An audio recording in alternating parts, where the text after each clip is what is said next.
Você já percebeu uma coisa muito curiosa? Hoje quase toda empresa se diz ser pautada em dados e tem 1 milhão de dashes, tem 2, 3 CRMs, usam inteligência artificial pra caramba, todo mundo tem um Power BI, tem um Looker Studio, e quando você faz uma pergunta básica, quase ninguém sabe responder. E a pergunta é, quanto você vai faturar daqui a 60 dias? Se hoje você tem alguém no teu time que sabe responder isso sem titubear, você tá muito bem. Mas eu tenho quase certeza que a grande maioria vai soltar um, ah não, a gente precisa ver, ah não, isso vai depender de X, ah não, eu preciso analisar tanto, provavelmente a gente vai fazer tal coisa. E isso é uma das maiores contradições que a gente tem, né, no mundo corporativo, porque nós nunca tivemos tanta informação, né, tantos dados, mas tão poucos dados que realmente agregam valor. Isso que eu quero mostrar para vocês hoje, né, porque o problema nunca foi sobre dados, e sim sobre como nós utilizamos essas informações para nossa tomada de decisão.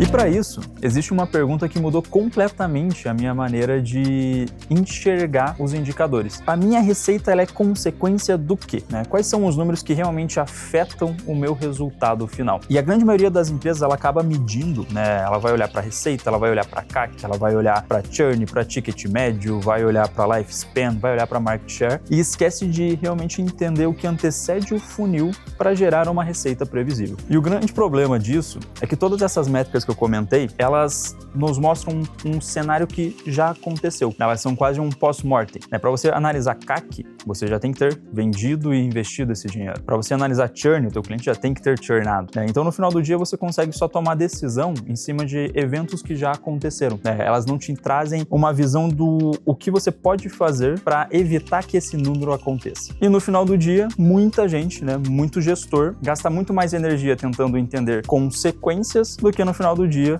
entendendo a causa desses números. E quando a gente vai falar desses números, desses indicadores, é impossível a gente não lembrar daquela famosa frase do Peter Drucker, que é o que pode ser medido pode ser gerenciado. Só que o grande problema é que muita empresa leva isso ao pé da letra, E aí a gente tem 50 KPIs diferentes, a gente tem 50 métricas que toda segunda-feira na Weekly precisa ser avaliada, todo mundo fica batendo número por número, e no final do dia isso não traz muita inteligência. No final do dia isso não mostra o que está acontecendo com o nosso negócio, não traz de fato, o que precisa ser mexido na operação para conseguir corrigir resultado. Às vezes é só até trazendo uma alusão, pensa num carro. Você tem aquele carro com o modelo básico, ele tem o seu volante, tem o acelerador, o freio, a embreagem e o câmbio. Ele vai na direção que você dirigir ele. E você pode ter um outro modelo que ele tem 50 botões no painel. Às vezes isso não vai afetar em nada a tomada da direção, não vai afetar em nada o caminho que você vai tomar com o carro. Ele só vai às vezes te confundir e te tirar o foco de onde você realmente precisa ir. Para a gente conseguir,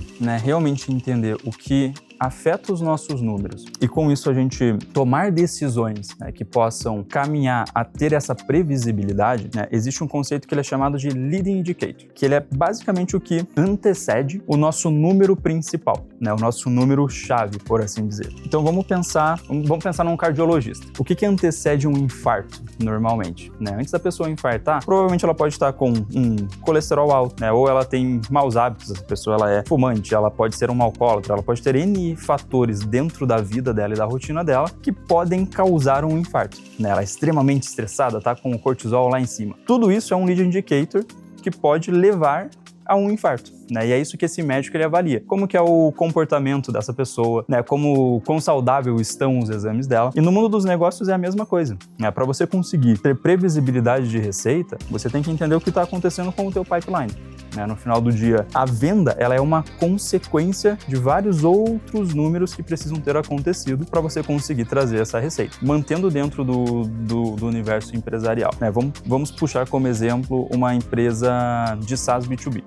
Onde no mês de junho a gente não conseguiu bater meta, a nossa receita ela foi pífia e a gente quer entender o que aconteceu. Um dos nossos primeiros reflexos é culpar o time comercial. O time comercial não vendeu, o time comercial não bateu a meta. Quando na realidade o problema ele pode ter acontecido há 3 meses atrás. Às vezes o nosso Q1, que foi muito ruim, começou a afetar o fechamento do mês 6, o nosso mês de junho. Então, aqui é onde vem a importância de entender primeiro de tudo, qual é o meu ciclo de venda? Quanto tempo um lead ele fica dentro do meu pipe? Além disso, quais são as outras métricas se eu tenho um ciclo de venda curto? Será que o problema não foi o meu tráfego do site que caiu? Né? Será que o meu resultado orgânico não afetou? Será que os meus decisores pararam de interagir com o conteúdo que eu estou produzindo para o Instagram e por isso o meu funil ele secou agora em junho? Então, nem sempre o problema de não termos gerado vendas dentro do mês atual aconteceu no mês atual. A gente precisa sempre olhar para trás e ver quais números que realmente afetam a nossa geração de demanda. E isso é o Lead Indicator. É você fazer o famoso funil reverso para você entender taxas de passagens e, em cima disso, atuar onde realmente o seu funil quebrou. E o problema é que, atualmente, tem muita empresa que está terceirizando essa análise totalmente para a AI.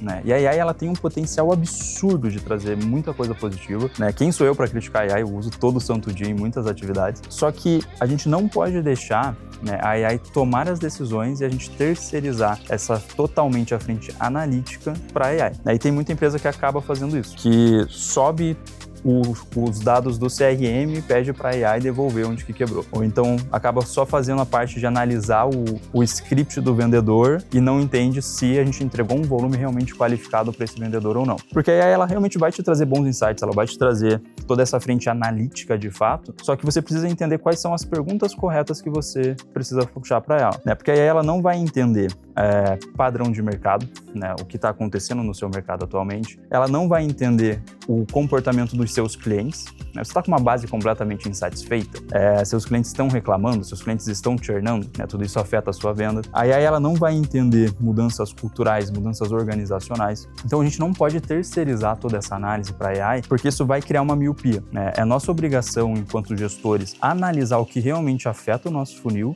identificar todas essas métricas que vão como consequência, né, gerar vendas, e aí sim você pode usar a AI para te ajudar a enxergar um ponto ou outro. Mas essa visão de funil e de jornada, ela precisa partir de você. E é por isso que eu acredito que as empresas que realmente serão competitivas, né, a gente olhando num cenário de daqui a 5, 10 anos, elas não são aquelas que têm 1 milhão de dashes ou que usam muita AI no seu processo, mas sim são as empresas que sabem tomar a decisão correta e têm domínio da jornada de aquisição de ponta a ponta. Né? No final do dia, empresas que realmente entendem do que acontece dentro do próprio negócio. Porque no final do dia, um crescimento sustentável ele não nasce só da execução. Né? Ele nasce de entender a relação de causa e efeito do seu negócio, mas principalmente de empresas que são maduras e sabem tomar decisão, onde elas realmente conseguem enxergar que o funil delas está quebrando com antecedência e tomar decisões de correção de rota a tempo e não depois que a desgraça já aconteceu. E no final do dia, talvez essa seja uma das competências mais importantes para a gente desenvolver e para a gente focar dentro do nosso negócio, que é justamente entender essa relação causal,